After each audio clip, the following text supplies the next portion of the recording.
Друзья, всем привет! Сегодня в видео вместе с вами сделаем обзорчик двух орхидей. Вот этой вот красотки и второй ее сестрицы. Кроме этого, мы вот эту вот орхидею вместе с вами распотрошим и пересадим, друзья. Что это за орхидеи? Вы видите, эта орхидея сейчас цветущая, но она уже заканчивает свое цветение. Эта орхидея появилась у нас в прошлом году. Купил я ее в группе ВКонтакте. И это орхидея, друзья, из серии легатообразных. Да, вот на заднем плане есть орхидея легато. Но, как говорится, не все могут приобрести легато, потому что эта орхидея официально снята с производства в европейских оранжереях. А то, что производят азиатские оранжереи, это далеко не легато. И никакого отношения к легато не имеет, потому что даже официально эти оранжереи... Ну все, выкопала. Тут у меня Мася гнездо копает себе, чтобы улечься поудобнее. Все, ложись. Все, ложись. Вот, значит, даже под официальными названиями эти орхидеи, похожие на легато, не продаются. И как-то так в закулисье, вроде как с намеками, что это та самая орхидея, которую вы ждете. Поэтому другие оранжереи, не мудрствуя лукаво, просто пытаются произвести вот такие вот похожие, очень похожие внешне на орхидею легато. Я уже не раз рассказывал причину, почему нет легато, и вряд ли в ближайшее время легато появится. Уже неоднократно, поэтому повторяться не буду. Но, тем не менее, зато продается на орхидейном рынке очень много уже на сегодня легатообразных орхидей. И несколько легатообразных орхидей у нас на канале имеется. И это у нас одна из таких. Это, друзья, к сожалению, не ароматная Prosecco. Орхидея Prosecco. Вот такая вот красотка. Сейчас я вам покажу. Она у нас с прошлого года. Ой, или даже с позапрошлой осени. Честно, я уже не помню. Но она у нас очень-очень долго цветет. Это орхидея. Когда она только-только раскрывает свои цветочки, то они вот такие вот, яркие, желтые. И потом они начинают приобретать такой персиковый оттенок телесного цвета, как у орхидей легато. Мы ее сегодня с вами распотрошим. У нее начался рост корней и заканчивается цветение. Сейчас весна и самое время этого роскошного слоника пересадить. Что мы, собственно, и сделаем. И у нас есть вторая орхидея. Сегодня в видео вторая орхидея. Это орхидея Розетта. Тоже появилась у нас примерно в то же время, что и Prosecco. Вот это вот. Это Розетта, друзья, орхидея очень-очень ярко ароматная. И аромат у нее такой, знаете, ванильно-парфюмерный, такой роскошный аромат, каких-то французских таких нежных духов. Очень обалденная орхидея, хоть мне и кто-то писал в комментариях, что Розетта не пахнет. Друзья, пахнет. Розетта пахнет и очень даже ароматная. Она у меня даже помечено, что арома. Это примерно то же самое, как, знаете, кто-то говорит и утверждает с пеной у рта, что легато не пахнут. Кто-то точно так же с пеной у рта утверждает, что легато очень хорошо ароматит при определенных условиях. В общем, вот эта Розетта тоже, друзья, орхидея легатообразная. Вот в таком состоянии пару месяцев назад мы ее пересаживали вот в такую, друзья, посадочку. Здесь у нас мох перемешан с корой орхиатой. И вдобавок еще и сделан вот такой вот фитиль. Вот такой вот фитиль. Я ее сегодня показываю, потому что речь идет о легатообразных орхидеях. Ну что, давайте я пока ее в сторонку уберу. в сторонку уберу. И давайте займемся вот этой вот орхидеечкой. Мы не только ее пересадим, но еще и поработаем над ней. Обрабатывать мне ее от насекомых вредителей и от болезней не нужно, потому что она уже получила вместе со всей моей коллекцией все необходимые профилактические обработки. Ну, это обработка и от грибковых, и бактериальных гнилей, и обработку от насекомых вредителей. Так что сегодня мы просто ее распотрошим, посмотрим, что у нее здесь в горшке.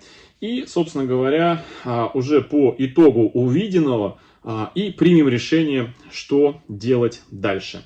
Ну что, вынимаю, вот она, название вот такое вот, друзья. Но она правда красивая, очень красивая, когда цветет. Сейчас она заканчивает свое цветение, и она такая, знаете, не очень, скажем так, красочная, товарная.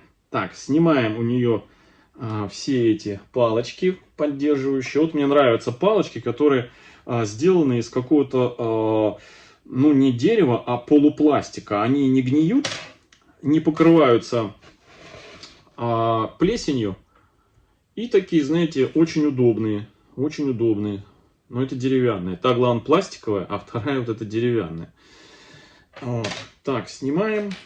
Вот этот вот кончик цветоноса. Вот. Я его сейчас отстригу. Да я вообще его отстригу. Один только, наверное, вот этот оставлю. А вот этот цветонос я отстригу. Это, между прочим, цветонос, с которым она у нас пришла в прошлом году. Или осенью позапрошлого. Очень долго цветет. А вот этот был новый цветонос, который она уже в конце прошлого, точнее не в конце, а летом прошлого года нарастила. И вот осень, зиму, и вот сейчас только-только закончила свое цветение. Вот видите, уже поотвяли у нее цветочки. Значит, старый цветонос прошлогодний я полностью сниму, потому что он, честно говоря, уже и не нужен. Вряд ли он будет уже цвести, потому что ему ну, почти 2 года.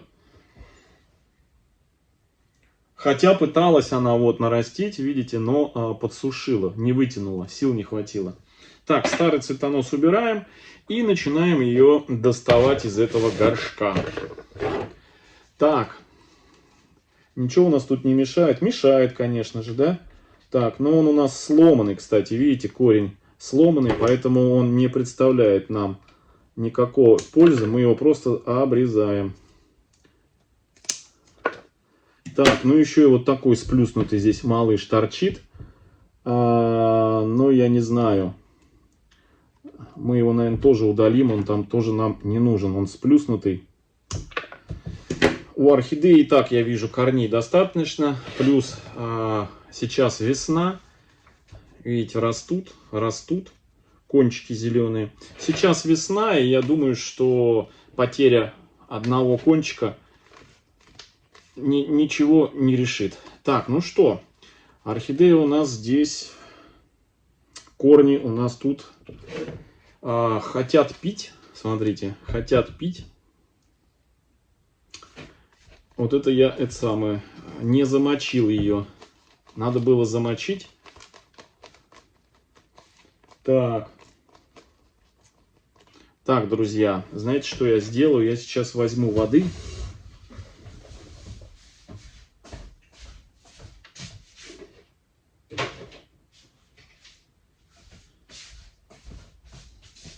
Вот у меня вода.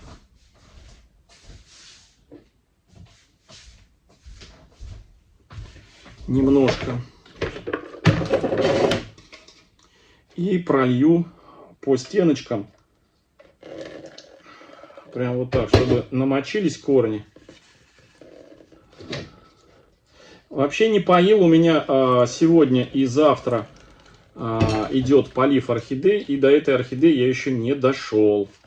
И, собственно говоря, я не хотел ее поливать, потому что я предполагал эту орхидею обработать антистрессом. Антистрессом хорошим от... Ага, потихонечку начинают выходить. антистрессом от, ну скажите, от пересадки. Так, она у нас... вот у нас здесь вот кусок коры застрял. Ага. Выходит потихонечку. Вот у нас корни зацепились. Выпячиваются. Их надо немножко вправить. О, все, пошла. Да? Ага. Пальцем нажимаю, чтобы корень из дырочки вышел.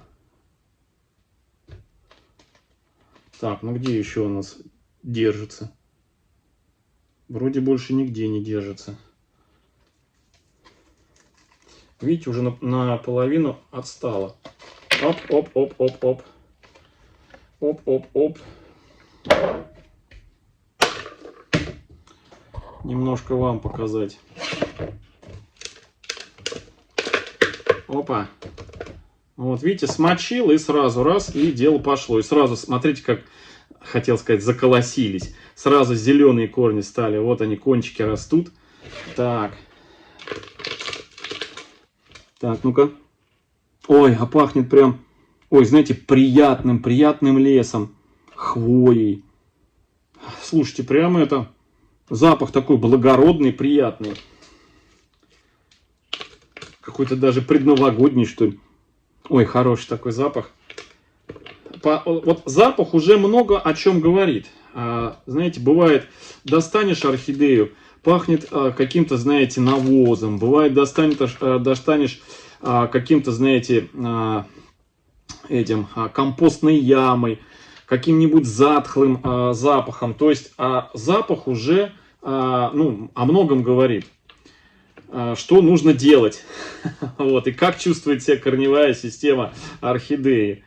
Да, так вот. Видите, смочил и сразу прилипает грунт. Ну, ничего страшного.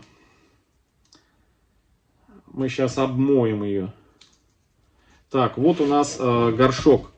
Сейчас я, знаете, стал замечать, что очень часто стали горшки, вот эти вот торфяные, без пластиковой обмотки. Вот раньше, несколько лет назад, все вот эти вот горшочки были в пластиковой обмотке. И прям приходилось, знаете, реально заросшую орхидею прям постараться достать ее, особенно ничего не повредив, прям попотеть. Так, ну все. Смотрите, какая прелесть. Тут, собственно говоря, и даже особо и чистить-то нечего. Прям орхидея, прям конфетка. У нас она сколько была, и ничего с ней. Опа. Вот так вот. Корешки мы обмоем. Вот так. Ой, какая прелесть. Смотрите. Так, ну все равно мы профилактику здесь, профилактическую чистку сделаем. Вот у нас корень сломанный. Смотрите. Значит, лист один надо убрать. А вот этот вот, видите, он слишком внизу, сеянец, от сеянца. Так, значит, и пару сухих корней. Значит, вот этот уберем. Он нам не нужен. Опа. Это сухой корень, вверх торчал. Его убираем. Еще один вот такой вот сухарь тоже убираем. И вот этот листик. Вот этот листик. Срезаем, он нам не нужен.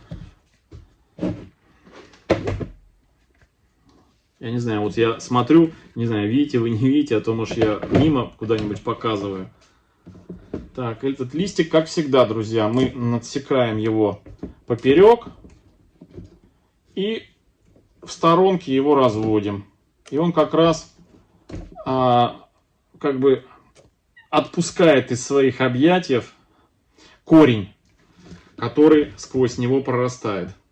Так, ну что, в принципе, остальные корни у нас здесь очень даже неплохие.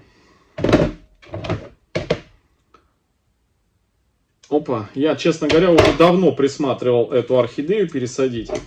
Корни сухие, которые на поверхности росли, и старые цветоносы, пеньки от цветоноса, срезаем их. В общем, основание очищаем. И теперь чешуйки я снимаю. Вот такие вот, друзья, видите, от листьев, вот старые. Вот она, чешуйка вот эта. Чтобы, знаете, она сухая. И если корень где-то начнет лезть новенький, чтобы он не закуклился. Потому что очень часто молодые корешки закукливаются, упираясь вот в сухие вот такие вот чешуйки твердые. Поэтому по возможности их нужно удалять. И вот такие вот, видите, пенечки от старых корней, высохшие. Их тоже надо срезать, они не нужны. Вот так вот, видите, раз. И чешуйки снимаем. Подчищаем. Ну, оно и, скажем так, с гигиенической точки зрения тоже, значит, вот здесь вот была почка корневая, я ее содрал. Ну, ничего страшного. Как раз вот она и уперлась в старую чешуйку, не давала дальше расти. С точки зрения гигиены, что под этими чешуйками не будет развиваться гниль. То есть все будет дышать, все будет открыто, все будет у орхидеи хорошо. Не будет там накапливаться вот от грунта какие-то органические частицы. Соответственно, не будет туда попадать, задерживаться влага. И, соответственно, не будет там развиваться какая-то гниль. Так, ну что, значит, давайте я... Где у нас тут что? Кусочки коры отпадают, не отпадают? Да. В общем, там, где снимаются они, убираем. Там, где не снимаются, не надо насильничать. Все. Все, друзья. Значит, вот не очень, конечно... вот у нас вот этот корень тоже надломился. Мы его снимем. Оп. Все. Все остальное я, друзья, оставляю. Так, что я хотел сделать? Маська корешок пошла, понюхала, не стала его подбирать. Спасибо тебе, Масюша. Я его уберу. Опа. Значит, что я хотел сделать? Я хотел, друзья, эту орхидеечку, вот жалко намочил. Хотел, друзья, я ее антистрессом обработать. Я уже говорил, что все хорошее новое — это просто хорошо забытое старое. И сегодня я хочу вернуться к очень хорошему средству, хоть оно сейчас немножко, да не немножко, я помню, когда-то покупал его, оно, ну, первые разы в магазинах оно стоило в районе 80 рублей. Потом стало стоить 100 с чем-то, 140 рублей. Потом почти под 200 подорожало. И вот буквально прошлый год, этот год, это средство уже стоит порядка 250-240 рублей. Но все равно аналогов как таковых в магазинах, в продажах не найти. Это я говорю о средстве для орхидей от торговой марки Boneforte. Средство, состоящее из витаминов и янтарной кислоты. Вот такое вот. Мы его уже на канале применяем, наверное, с самого открытия нашего канала. Ну, первые видео еще в 2018 году выходили, где при практически каждой пересадке я опрыскивал орхидеи. И они прекрасно, и цветущие в том числе, и они прекрасно переживали все пересадки и продолжали расти, цвести и развиваться. Это средство для орхидей, тоник для орхидей. Здесь даже написано, что стимулирует и продлевает цветение, увлажняет и питает корневую систему, снимает стресс при пересадке. У нас, кстати, есть видео на канале, где мы этот тоник готовим в домашних условиях. Он выходит у нас ни многим ни малым в 20 раз дешевле. Но единственный его минус домашнего тоника, что он всего хранится несколько дней. Потому что витамины, которые мы покупаем в аптеке, они буквально за день, два, три, они распадаются. Соответственно, янтарная кислота тоже теряет свои свойства. А вот в этом, в магазинном, может храниться годами. Потому что здесь добавлены ПАВы, которые, собственно, и сохраняют, объединяют те все вещества, которые здесь присутствуют. Янтарная кислота и витамины. Поэтому вот как-то так. Ну, естественно, у кого большая коллекция, как у меня, таких тоников не напасешься. Это вот чисто для новеньких каких-то пересаживаемых единичных единичного использования и маленьких коллекций. Ну, а для тех, у кого большая коллекция, вот, как у меня, можно применять именно тоник домашнего приготовления. У нас есть плейлист, так и называется. Тоник для орхидей. В разделе плейлистов можно его найти и прекрасно применять его на своих орхидеях. В общем, я эту орхидею сейчас брызгаю все ей. Корни, все корни, прямо обильно, все везде, все, листья с обратной стороны. Я не жалею, потому что у меня этих тоников много. Вот. И успел накупить себе, и грянул Новый год. Я, помните, делал распаковку, компания Bonneforte поздравила с Новым годом наш канал и прислала еще тоника. Вот. Поэтому я, друзья, как сказать, в общем, довольный. Надо куда-то его применять. Вот я его применяю теперь. И, кстати, прислали еще футболку, где на футболке нарисовано главный по орхидеям. У нас еще есть футболка про орхидеи. Но я в них не помещался, потому что был крупным, на 16 килограмм толще. Сейчас я за последние 2 месяца 16 килограмм сбросил. И думаю, что еще чуть-чуть, и я смогу уже надевать эти рабочие футболки, подаренные нам. Так, ну что, мы распотрошили, пока распотрошили орхидеечку, пока она стоит, напитывается янтарной кислотой, мы с вами приготовим грунт и поговорим о грунте, в который я буду сажать. Сажать буду, друзья, значит, первый компонент это археата. Ну, я накупился в прошлом году. Так, вот я немножко себе уже сюда отсыпал. Но буду эту археату, друзья, делать немножко бюджетнее, потому что сейчас археата, наверное, стоит хороших денег. Но она хорошая, друзья, для посадки орхидей, потому что тех, кого пугает вот это вот белые вот эти вот пятна, некоторые думают, что это плесень, это не плесень, это доломитовая мука. Компания, которая производит археату, выпаривает эту археату в паровых установках, не варит в воде, а прям выпаривает паром ее, и потом обваливает ее в доломитовой муке. О свойствах и зачем это, для чего, уж повторяться не буду, 100 раз я уже это все рассказывал. Так, это значит археата. Второй компонент будет обычная, наша, отечественная, прям вот простая, друзья, пахнущая елочкой кора, ну, сосной, да, вот она, средней фракции. То есть мы ее намешаем 50 на 50. И, как всегда, друзья, уже просто вот, уже все, это классика становится классикой.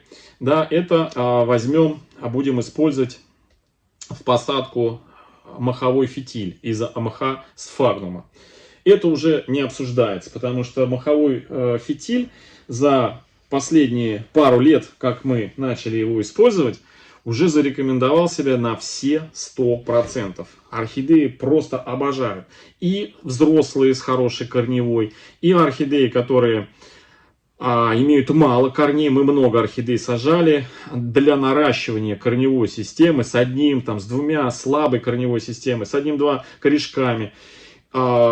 в этот маховой фитиль и засыпали там корой или еще чем-то, да, и орхидея прекрасно уживалась, приживалась и наращивала корневую систему. В общем, готовим, значит, грунт 50 на 50. Орхиата стоит дорого, кора продается, наверное, в десятках групп Одноклассники и ВКонтакте. Полно продается у продавцов. Как вот такая вот механического полученная, так и ручного сбора. В общем, найти можно в 2, в 3, в 4, в 5 раз дешевле, чем сама орхиата. Поэтому орхиату мы 50% используем дорогую и 50% насыпаем дешевой обычной коры. Таким образом удешевляем ее в половину, эту орхиату. Чем хороша орхиата, то что вот благодаря своей обработке она практически становится, ну, во-первых, влагоемкая она сама по себе, через 2-3 применения, через 2-3-4 максимум полива она становится влагоемкой. И она очень плохо гниет, и, соответственно, доломитовая мука является своеобразным, скажем, стимулом и для самой орхидеи, и некоторым заслоном от грибково-бактериальных и некоторых насекомых, таким заслоном. Вот, в общем, вот такая вот кора. Так, ну что, во что будем сажать? Ага, вот я приготовил и использовал. Тоже в бюджетный вариант. Это у нас... Это, друзья, у нас за 40, сейчас 44 рубля стоит вот этот вот орхидейный горшок. Ну шучу, конечно, это не орхидейный горшок, это мерный стакан на 1 литр. 1 литр у нас заканчивается вот здесь, и сверху у нас еще 200 миллилитров, то есть на литр 200. Вот объем этого мерного стакана. Я розетту не просто так показал. Розетта у нас как раз таки вот в таком мерном стакане. Очень удобный. Во-первых, такой, знаете, ну, не хрупкий пластик. Во-первых, и кристально прозрачный. То есть наблюдать за корнями одно удовольствие. Ну и потом 44 рубля, даже если что-то случится с этим, ну, не жалко, в общем-то. И плюс удобно, что вот такие ручки, не надо, знаете, вот эти горшки бояться там как-то взять, а сразу 2 можно вот взять, да, горшка, транспортировать. В общем, удобно. Мне очень понравилось. Это тоже наша придумка, вот, которая тоже завоевала кучу последователей, да. Так, ну что, маховой фитиль. Значит, спрашивают меня часто, где купить хороший мох. Друзья, мха сейчас в группах ВКонтакте, ну просто вот завались. Вот еще там 5 лет назад мох днем с огнем не найдешь. Сейчас этого мха, ну столько, ну просто нажмите в поиске мох сфагнум для орхидей в поиске ВКонтакте или в Одноклассниках. Там столько выдаст вам продавцов.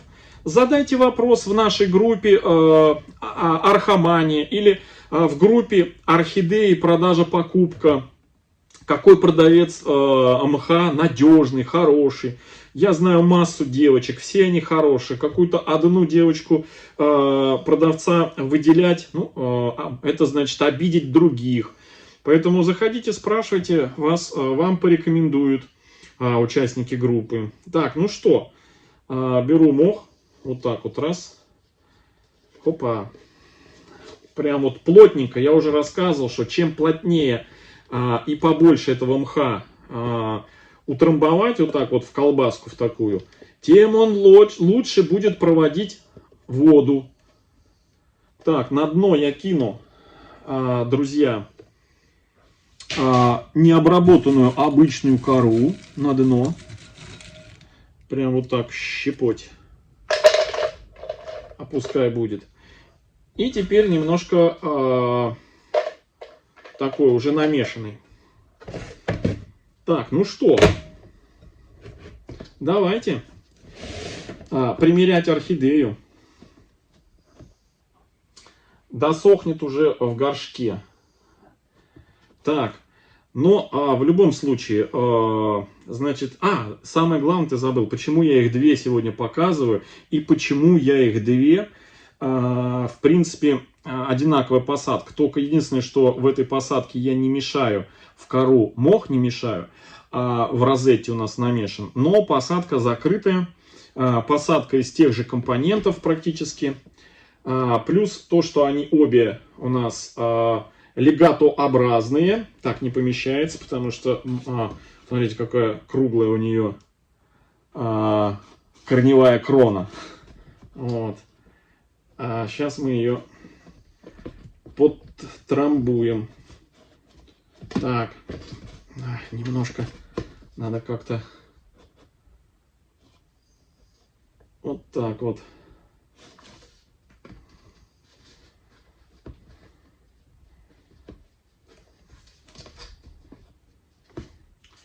Аккуратненько пальчиками, друзья, я ее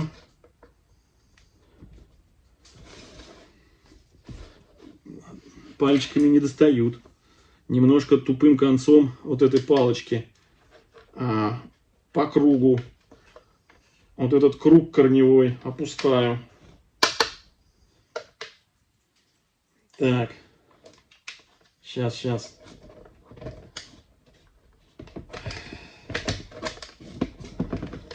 Опа. Чуть не сломалась. Потихонечку заходит. О, хорошо, как она.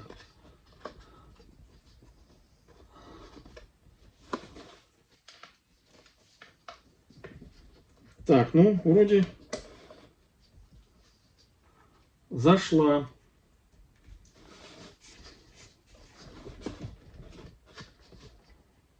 Так, ну вот как-то так, друзья, она у нас зашла. Надо было немножко, наверное, все-таки слишком много я коры накидал. Теперь она мешает, эта кора.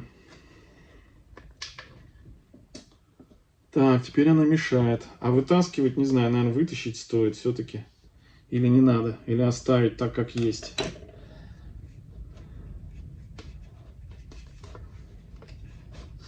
Так, ну, наверное, вот так вот я оставлю ее.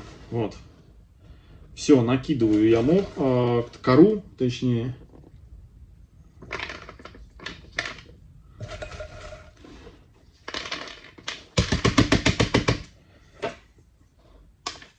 Вроде село неплохо.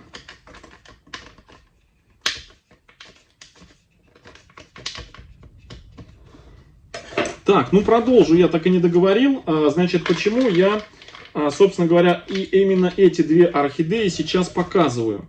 А показываю я их, друзья, потому что это четвертая и пятая орхидея, которые примут участие на днях в долгожданном эксперименте. Именно, да, в долгожданном эксперименте, о котором я уже рассказываю не первый раз. Так, вот здесь у нас молоденькие корешки, надо быть очень-очень аккуратным, чтобы не повредить эти молоденькие корешки и не зацепить их. Вот, то есть я подбирал кандидатуры для нашего эксперимента. И подобрал, ну, сперва одну, потом вторую, потом третью. И вот, наконец-таки, последние две орхидеи, 5 штук. 5 штук я хотел, чтобы хотя бы было какое-то более-менее количество нормальное, чтобы оценить успех или провал нашего эксперимента. Вот. И вот это у нас 4-я и 5-я орхидеи, которые мы с вами пустим в проект и будем за ними наблюдать. Так, ну все, мой голос улялякал собаку. Она уже, я не знаю, слышите вы, нет, захрапела. Так, между корнями вставляю палочки. Вот так у нас получился цветонос. Теперь он у нас, орхидея выровнялась, а то она была как-то неправильно, да? А теперь она у нас, главное, она у нас стоит ровно, а цветонос у нас теперь вот сюда.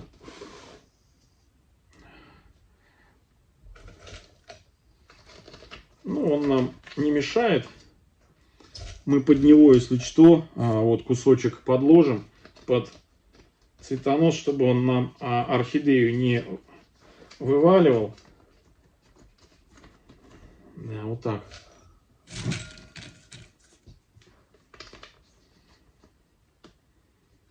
Да. Так, ну что у нас получается? Вот так это у нас получается.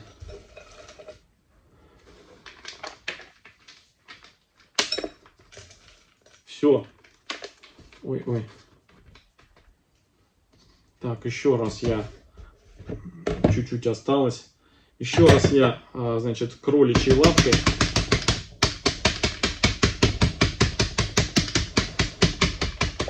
подтрамбовываю. Все. Бирку вставляем.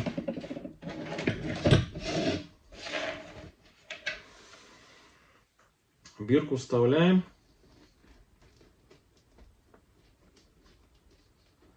И все. И завтра я ее вместе со всеми орхидеями, с оставшимися, что еще не полил, я ее завтра полью. В общем, вот такая, друзья, получается посадка этой орхидеи. Смотрим сюда. На корни. Вот оно, нижнее кольцо. Так, ну, чтобы понимали, значит, вот это у нас 1,2 литра вот этого. А здесь у нас, если выемку вычесть, то 800 грамм. Вот этот горшок стандартный. То есть 1,2 литра оптимальный размер посудины, в которую прям очень-очень здорово посадить орхидею. Так, сейчас я... Две у нас. Посмотрим на них. Вот так получилась она. И розетта. Просеко и розетта. Вот просеко, вот розетта. Розетта уже, вот видите, листья наращивает. Это вот 3 новеньких листика у нее за вот это вот время. Она тоже чуть больше года у нас. Вот, в общем, вот такие, друзья, посадочки у нас получаются. Все, друзья, всем хорошего настроения, всем добра, здоровья и до встречи в следующем видео. Всем пока-пока.